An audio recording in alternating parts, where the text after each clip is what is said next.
ಎಲ್ಲರಿಗೂ ನಮಸ್ಕಾರ. ನಮಸ್ಕಾರ.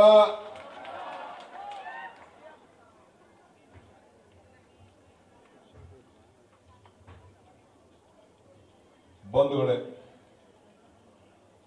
ಜಗದ್ಗುರು ರೇಣುಕಾಚಾರ್ಯ ಜಯಂತಿ ಯುವ ಮಾನೋತ್ಸವ ವೀರಭದ್ರ ಸ್ವಾಮಿ ರಥೋತ್ಸವ ಜಗದ್ಗುರು ರೇಣುಕಾಚಾರ್ಯ ಪ್ರಶಸ್ತಿ ಸಮಾರಂಭ ಈ ಪವಿತ್ರವಾದಂತಹ ಸಮಾವೇಶದಲ್ಲಿ ಪಾಲ್ಗೊಂಡು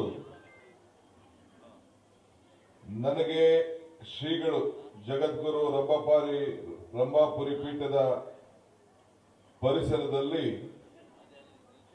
51 ಅಡಿ ಎತ್ತರದ ಶ್ರೀ ಜಗದ್ಗುರು ರೇಣುಕಾಚಾರ್ಯ ಮಾಂಗಲ್ಯ ಮೂರ್ತಿ ಪ್ರತಿಷ್ಠಾಪನೆ ನಾವೆಲ್ಲ ಸೇರಿ ಇಂಥ ಒಂದು ಪವಿತ್ರವಾದಂತಹ ಧಾರ್ಮಿಕ ಸಭೆಯಲ್ಲಿ ಬಂದು ಕೆಲಸ ಮಾಡ್ತಾ ಇದ್ದೇವೆ. ಧರ್ಮ, ಪೂಜೆ, ಭಕ್ತಿ ಪ್ರದರ್ಶನಕ್ಕೆ ಇರುವಂತ ವಸ್ತು ಅಲ್ಲ. ಮನುಷ್ಯನ ಆತ್ಮವಿಶ್ವಾಸವನ್ನ ಹೆಚ್ಚಿಸಿಕೊಳ್ಳಿಕ್ಕೋಸ್ಕರ ಇವತ್ತು ನಾವೆಲ್ಲ ಇಂಥ ಕೆಲಸವನ್ನ ನಾವು ಮಾಡ್ಕೊಂಡು ನಾವು ಬರ್ತಾ ಇದ್ದೇವೆ. ನಮ್ಮ ಧರ್ಮ ಸರಿ, ನಿನ್ನ ಧರ್ಮ ತಪ್ಪು ಎಂಬುದು ಎಲ್ಲೂ ಕೂಡ ಯಾವ ಧರ್ಮದಲ್ಲೂ ಕೂಡ ಇಲ್ಲ. ಪ್ರಪಂಚದಲ್ಲಿ ದೇವರಿರುವುದು ಒಬ್ಬನೇ. ಕೊನೆಗೆ ನಾವು ಅನೇಕ ಶ್ಲೋಕಗಳನ್ನು ಕೇಳಿದ್ದೀವಿ. ಆಕಾಶಂ ಪತಿತಂ ಪತಿತಂ ಜೋಯಂ ಯಥಾ ಗಚ್ಚತಿ ಸಾಗರ ಸರ್ವದೇವ ನಮಸ್ಕಾರ ಅಂತ ಹೇಳಿ ಎಲ್ಲ ಕೊನೆಗೆ ಎಷ್ಟೇ ದೇವರಿಗೆ ನಾವು ನಮಸ್ಕಾರ ಮಾಡಿದ್ರು ಕೂಡ, ಎಷ್ಟೇ ನದಿಗಳು ಮಳೆ ಎಲ್ಲಿದ್ರು ಕೂಡ ಕೊನೆಗೆ ಸಾಗರಕ್ಕೆ ಹೋಗಿ ತಲುಪ್ತದೆ ಅಂತೇಳಿ, ಕೊನೆಗೆ ಒಬ್ಬನೇ ದೇವರಿಗೆ ಅದು ತಲುಪ್ತದೆ ಅಂತ ಹೇಳಿ ಇವತ್ತು ಶಿವ ಲಿಂಗ, ಅದಕ್ಕೆ ಯಾವ ರೂಪ ಇದೆ ಇಷ್ಟು ಮಾತ್ರ, ಅಲ್ಲಿ ಹೆಸರಿಲ್ಲ, ನಾಮ ಇಲ್ಲ ಆ ಶಿವಲಿಂಗಕ್ಕೆ. ಸೊ ಅದರಲ್ಲಿ ಇವತ್ತು ನಾವು ನಂಬಿಕೆಯನ್ನು ಇಟ್ಕೊಂಡು ನಾವು ಪೂಜೆ ಭಕ್ತಿಯನ್ನು ನಾವು ಉಳಿಸ್ಕೊಂಡು ನಾವು ಬಂದಿದ್ದೇವೆ. ಆದ್ರಿಂದ ಇವತ್ತು ನಾನು ತಮ್ಗೆ ಹೇಳೋದಿಷ್ಟೇ, ನನಗೆ ಶ್ರೀಗಳು ಎಲ್ಲ ಸಂದರ್ಭದಲ್ಲೂ ಕೂಡ ಧೈರ್ಯದಿಂದ ಈ ರಂಭಾಪುರಿ ಏನು ಈ ಒಂದು ಪವಿತ್ರವಾದಂತ ಕ್ಷೇತ್ರ ಇದೆ, ನನಗೂ ಒಂದು ಅಪಾರವಾದಂತ ಸಂಬಂಧ.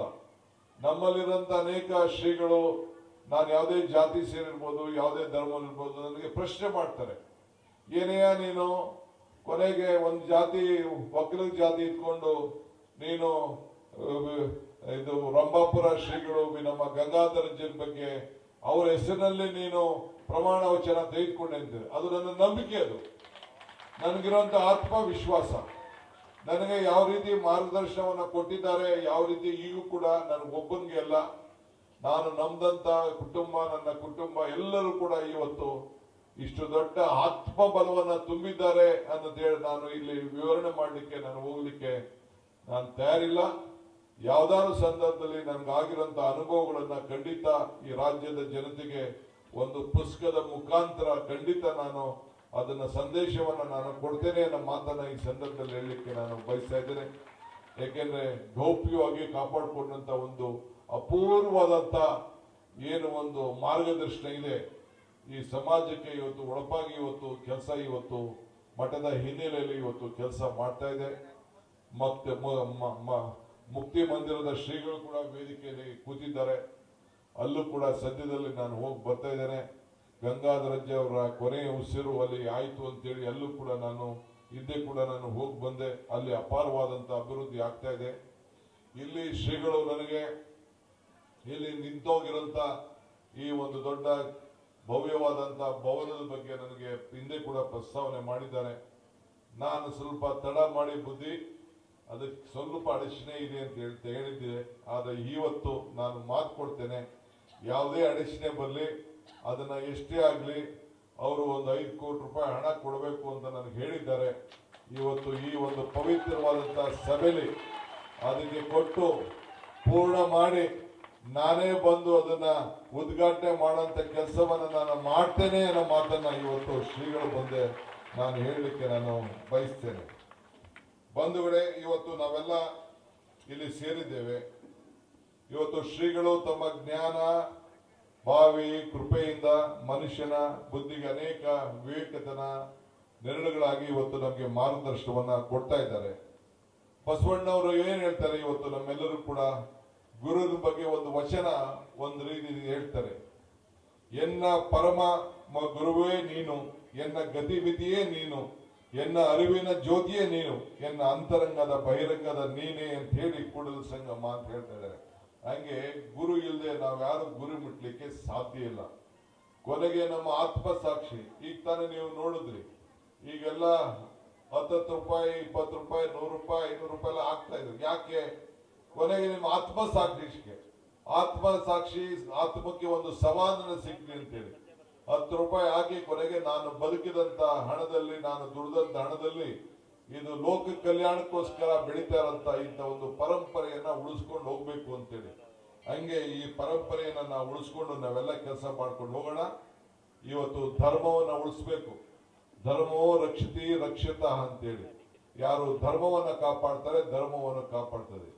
ಇವತ್ತು ಜ್ಯೋತಿನ ನಾವು ಬೆಳಗಿಸ್ತೋ, ಆ ಜ್ಯೋತಿ ಶಿವಂ ಕರೋತಿ ಕಲ್ಯಾಣಂ ಆರೋಗ್ಯಂ ಧನ ಸಂಪದಂ ಜ್ಞಾನ ಶಕ್ತಿ ಸ್ವರೂಪಸ್ಯ ದೀಪ ಜ್ಯೋತಿ ಪ್ರಕಾಶತಂ. ತಮ್ಮೆಲ್ಲರೂ ಕೂಡ ಮಂಗಳವಾಗ್ಲಿ, ಶುಭವಾಗ್ಲಿ ಅಂತೇಳಿ ಬಹಳ ಸಂತೋಷದಿಂದ ಈ ಜ್ಯೋತಿಯನ್ನ ಶ್ರೀಗಳು ನನ್ನ ಕೈಲಿ ಇವತ್ತು ಬೆಳೆಸಿದ್ದಾರೆ. ಆದ್ರಿಂದ ನಮ್ಮೆಲ್ಲರೂ ಕೂಡ, ನಾನು ಅನೇಕ ಸಂದರ್ಭದಲ್ಲಿ ಒಂದು ಮಾತು ಹೇಳಿದ್ದೀನಿ, ದೇವರು ವರನೂ ಕೊಡುದಿಲ್ಲ, ಶಾಪನೂ ಕೊಡುದಿಲ್ಲ, ಆದ್ರೆ ಅವಕಾಶ ಮಾತ್ರ ಕೊಡ್ತಾನೆ. ಕೊಟ್ಟಂತ ಸಂದರ್ಭದಲ್ಲಿ ಅವಕಾಶದಲ್ಲಿ ನಾವು ಏನ್ ಮಾಡ್ತೀವಿ ಅಂತ ಬಹಳ ಮುಖ್ಯ. ಹಂಗೆ ಮನುಷ್ಯನ ಹುಟ್ಟು ಆಕಸ್ಮಿಕವಾದದ್ದು, ಸಾವು ಅನಿವಾರ್ಯ, ಜನನ ಉಚಿತ, ಮರಣ ಖಚಿತ. ಈ ಹುಟ್ಟು ಸಾವಿನ ಮಧ್ಯದಲ್ಲಿ ನಾವೇನು ಸಾಕ್ಷಿ ಗುಡ್ಡೆಗಳನ್ನ ಬಿಟ್ಟು ಹೋಗ್ತೀವಿ ಅನ್ನೋದು ಬಹಳ ಮುಖ್ಯ. ಹಂಗೆ ಇವತ್ತು ನಮ್ಮ ವೀರ ಸಿಂಹಾಸನ ನಮ್ಮ ಶ್ರೀ ಜಗದ್ಗುರು ಸೋಮೇಶ್ವರ ಶ್ರೀಗಳು ಅವರ ಪಾದಗಳಿಗೆ, ಅವರ ಕಾಲದಲ್ಲಿ ಏನು ಒಂದು ಸಾಕ್ಷಿ ಗುಡ್ಡೆಗಳನ್ನ ಇವತ್ತು ಬಿಟ್ಟು ಹೋಗ್ತಾ ಇದ್ದಾರೆ. ಇವತ್ತು ಕಟ್ಟಡಗಳನ್ನ ರೇಣುಕಾ ಇದನ್ನ ಸ್ಥಾಪನೆಯನ್ನ ಮಾಡ್ತಾ ಇದ್ದಾರೆ. ಇದು ಶಾಶ್ವತವಾಗಿ ಮುನ್ನ ಶತಮಾನಕ್ಕೂ ಕೂಡ ಇವತ್ತು ಉಳ್ಕೊಂಡು ಹೋಗ್ತಾರೆ. ಹಂಗೆ ಇವತ್ತು ನಾವೆಲ್ಲ ಕೂಡ ನಮ್ಮ ಧರ್ಮವನ್ನ ಕಾಪಾಡ್ಕೊಂಡು ಹೋಗುವಂತ ಕೆಲಸವನ್ನ ಈ ಸಂದರ್ಭದಲ್ಲಿ ನಾವು ಮಾಡೋಣ, ಒಟ್ಟುಗೂಡ. ಇವತ್ತು ಈ ಮಠ ಒಂದು ಧರ್ಮಕ್ಕೆ ಆಸ್ತಿ ಅಲ್ಲ, ಇದು ಈ ಮಠ ಮಾನವನ ಧರ್ಮಕ್ಕೆ ಇದೊಂದು ದೊಡ್ಡ ಆಸ್ತಿ ಅಂತ ಹೇಳಲಿಕ್ಕೆ ನನಗೆ ಬಹಳ ಸಂತೋಷ ಆಗ್ತದೆ. ಆ ಹಿನ್ನೆಲೆಯಲ್ಲಿ ಪ್ರೀತಿಯಿಂದ ಶ್ರೀಗಳ ಆಶೀರ್ವಾದದಿಂದ ಯಾವಾಗಲೂ ಕೂಡ ನಾನು ಇಲ್ಲಿ ಅವರ ಮಾರ್ಗದರ್ಶನದಲ್ಲಿ ಕೆಲಸವನ್ನು ನಾನು ಮಾಡ್ಕೊಂಡು ಹೋಗ್ತಾ ಇದ್ದೇನೆ. ನಾನು ಕೂಡ ಈ ಮಠದ ಒಬ್ಬ ಭಕ್ತನಾಗಿ ಇಲ್ಲಿ ಬಂದಿದ್ದೇನೆ. ನಾನು ಡೆಪ್ಟಿ ಚೀಫ್ ಮಿನಿಸ್ಟರ್ ಅಂತ ಇಲ್ಲಿ ಬರಲಿಲ್ಲ, ನಾನು ಪಕ್ಷದ ಅಧ್ಯಕ್ಷ ಅಂತ ನಾನು ಇಲ್ಲಿ ಬರಲಿಲ್ಲ. ನನಗೆ ಯಾವ ದೊಡ್ಡ ಪರಂಪರೆ ಇಲ್ಲ. ಶ್ರೀಗಳ ಆಶೀರ್ವಾದ, ಇಂಥ ಶ್ರೀಗಳ ಆಶೀರ್ವಾದ, ನಾವು ಮಾಡುವಂತ ಒಳ್ಳೆ ಕೆಲಸಗಳಿಗೆ ಶ್ರೀಗಳು ನಿಮ್ಮೆಲ್ಲರ ಆಶೀರ್ವಾದ ಬಹಳ ಮುಖ್ಯ.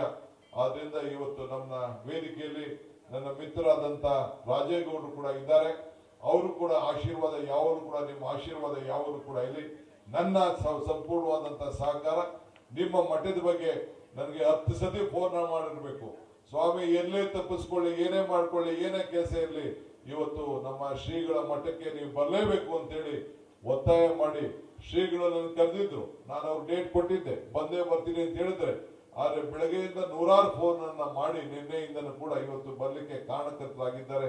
ಅವರು ಕೂಡ ಈ ಸಂದರ್ಭದಲ್ಲಿ ಅಭಿನಯಿಸಿ ತಾವು ಇಷ್ಟು ದೊಡ್ಡ ಭವ್ಯವಾದಂತ ಸಭೆಯಲ್ಲಿ ಪಾಲ್ಗೊಂಡು ನನ್ನ ಮಾತನ್ನ ಕೂಡ, ನನ್ನ ಒಂದು 4 ಮಾತನ್ನ ಕೇಳಿ ಶಾಂತಿಯಿಂದ ತಾವೆಲ್ಲ ಕೇಳಿದ್ದೀರಿ. ಅದಕ್ಕೆ ನಮ್ಮ ಹಿರಿಯರು ಒಂದ್ ಕಡೆ ಹೇಳ್ತಾರೆ, ಮುಂಗಾರು ಮಳೆ ಸಿಕ್ಬೇಡ, ಕೊನೆ ಭಾಷಣಗಾರ ಆಗ್ಬೇಡ ಅಂತೇಳಿ. ಹಂಗೆ ಎಲ್ಲ ರಾಜಕೀಯದವ್ರ ಭಾಷೆ ಎಲ್ಲ ಚೆಚ್ಚಿ ಕುಟ್ಟಿ ಕುಡ್ದಾದ್ಮೇಲೆ ಕೊನೆಗೆ 4 ಮಾತಾಡದೆ ನೀವು ಕೂಡ ಕೇಳಿದಿರಿ.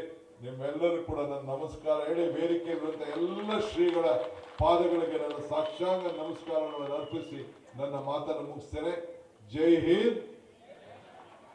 ಕರ್ನಾಟಕ ಅಲ್ಲ, ಜಗದ್ಗುರು ವೀರ ಗಂಗಾಧರ ಸಿಂಹಾಸನ ಧರ್ಮಕ್ಕೆ